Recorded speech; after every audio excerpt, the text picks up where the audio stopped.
Bonjour à tous, je suis très content de vous retrouver, Fred l'ami expert sur SketchUp, et aujourd'hui sur SketchUp, on va jouer avec les plans de section.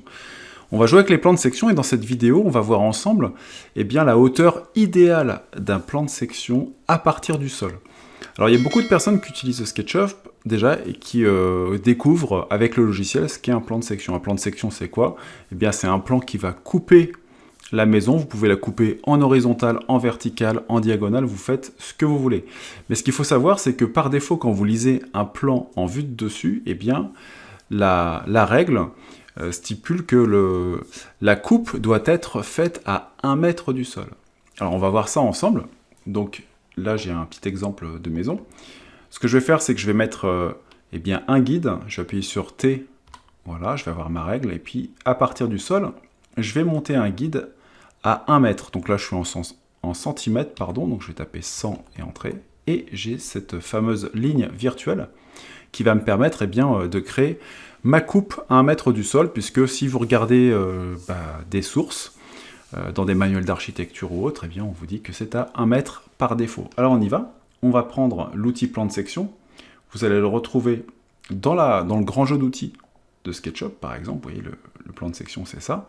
Et puis, on va le positionner. Alors, je peux le positionner ici, mais je peux le positionner aussi à l'intersection, vous voyez, que j'ai créée. En revanche, là, si je clique tout de suite, voilà, il me fait un plan de section vertical. Moi, je veux un plan de section horizontal. Donc, on recommence, on y va. Et puis, arrivé à l'intersection, on appuie sur la flèche du haut une fois, ce qui fait que ça va verrouiller horizontalement mon plan de section. Voilà.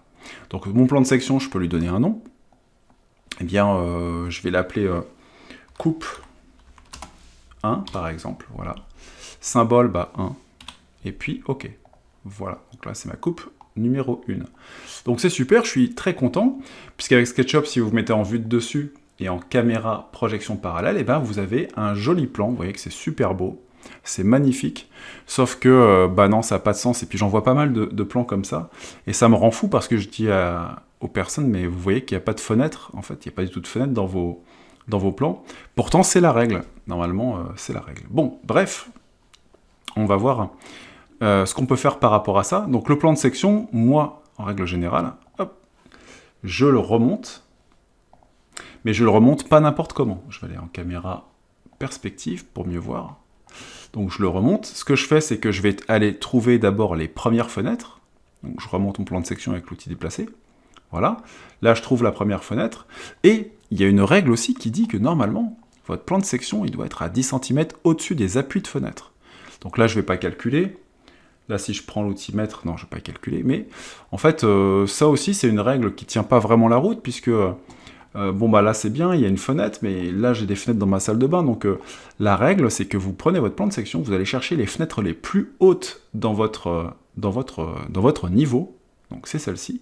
Mais en plus de ça, vous n'allez pas couper à la base de votre fenêtre, puisque là vous voyez, c'est pareil, votre menuiserie elle va être beaucoup trop épaisse, donc on va la remonter un petit peu, puis on va le mettre ici. Et là c'est parfait, vous voyez, j'ai une petite ligne fine, là aussi, qui peut stipuler, qui peut représenter la vitre.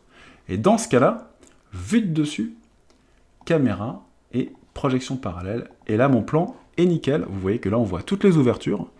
Là aussi, puisque là, les fenêtres de salle de bain, généralement, c'est les plus hautes. Et donc là, mon plan est nickel. Voilà, cette vidéo est terminée. Si vous voulez en savoir plus, notamment comment dessiner vos plans avec SketchUp, comment faire des plans de bonne qualité avec de la théorie, sachez qu'il y a un pack sur ma plateforme concernant les plans avec SketchUp, donc les dessins en plan, et vous avez pas mal de vidéos intégrées. Notamment, vous pouvez apprendre la triangulation, dessiner vos plans, et puis ce qu'on vient de voir aujourd'hui, ici, vous avez un cours complet sur comment fonctionnent les plans de section et comment bien les utiliser dans SketchUp. Voilà, n'hésitez pas à vous abonner à ma chaîne pour avoir les dernières mises à jour, à liker cette vidéo, et puis moi je vous dis à très vite pour de prochaines aventures dans SketchUp. Ciao!